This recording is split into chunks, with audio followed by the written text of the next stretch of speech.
Bienvenue à toutes et à tous, heureux de vous retrouver pour ces moments où nous aurons l'occasion de nous entretenir de la parole de Dieu et de parler de Jésus. Alors, le message, on pourrait l'intituler celui-ci, vrai ou faux christianisme, vrai ou faux chrétien. On n'aime pas ce qui est faux, n'est-ce pas? On aime bien acheter des produits naturels. Celui qui acquiert un tableau d'un grand peintre, il veut s'assurer que ce n'est pas une copie ou une falsification. Et c'est la même chose.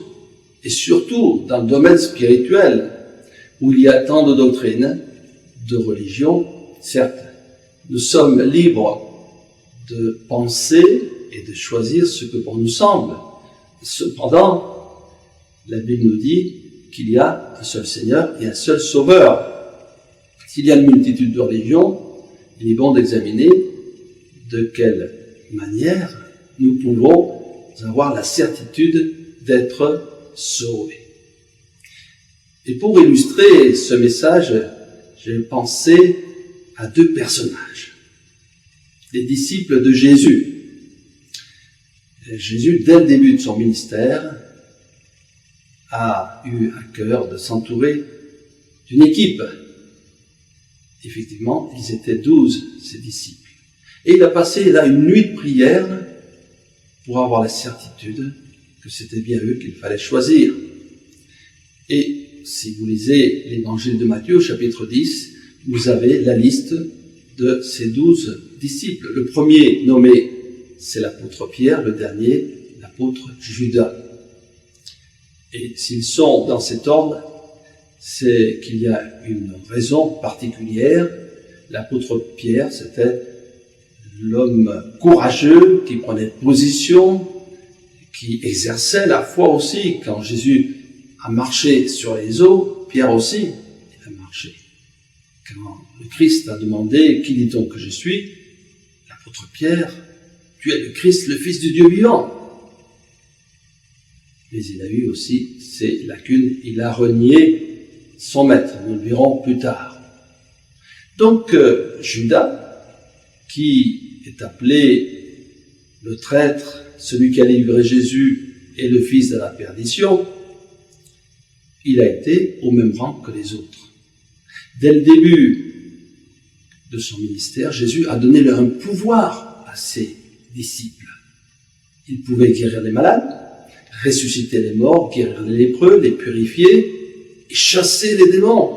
Quelle puissance et autorité! Judas a expérimenté ces choses. Et pourtant, dans l'évangile de Jean, au chapitre 6, il nous est dit, c'est Jésus qui parle, que Jésus savait ceux qui ne croyaient pas en lui, dont celui qui allait le livrer. Judas.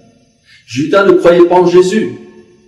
Et pourtant, il voyait les miracles que lui-même a accomplis avec d'autres disciples. Il a été témoin de ceux que Jésus a accomplis. Et ils sont très très très nombreux. Ils ne sont pas tous cités dans la Bible. Hein. En plus, il a été témoin des actes du Christ, quand il a multiplié les pains et les poissons. Lorsqu'on a amené une femme pécheresse à ses pieds, et qu'il a dit à cette femme, où sont ceux qui te condamnent? Ils étaient tous partis là. Moi je ne te condamne pas, va et ne pêche plus. Les paroles de Jésus, formidables. Je suis le chemin, la vérité et la vie. Celui qui croit en moi a la vie éternelle.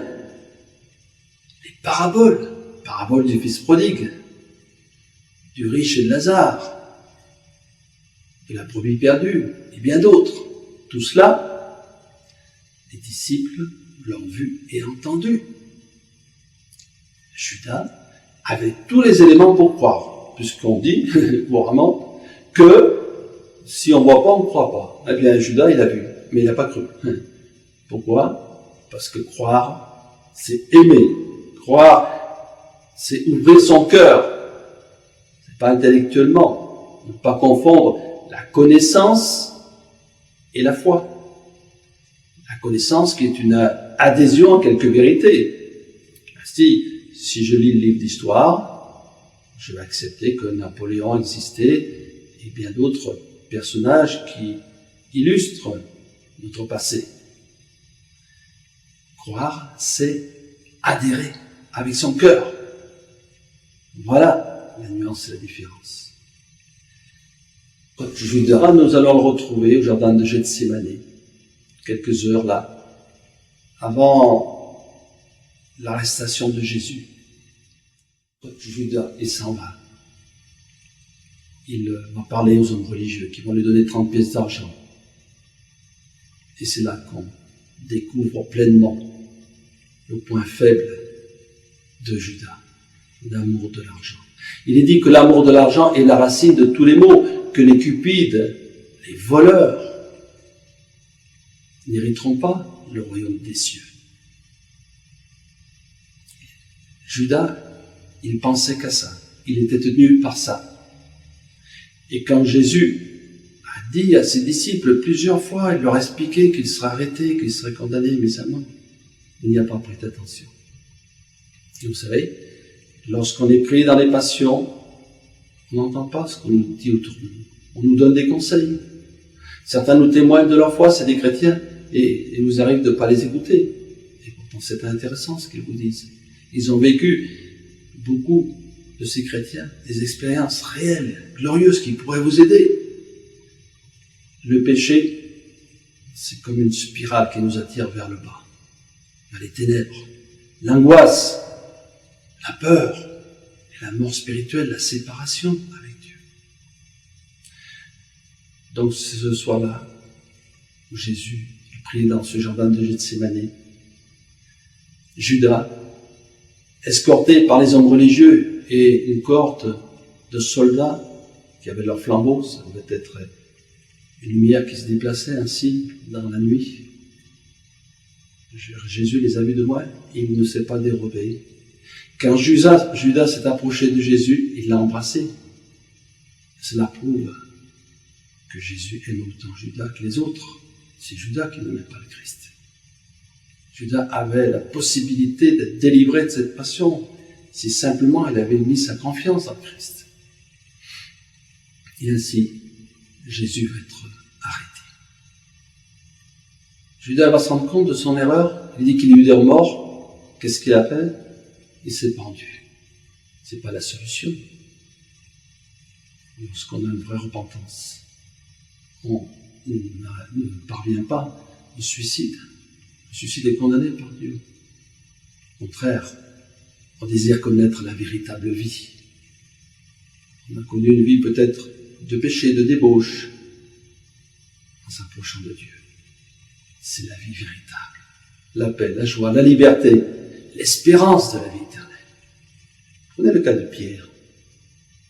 Alors que Judas va livrer Jésus, Pierre, lui, il va renier son maître. Il va mentir. Il va parler à quelques petites servantes, il va dire « Je ne connais pas Jésus », il va même faire des imprécations. 3 fois, le coq a chanté.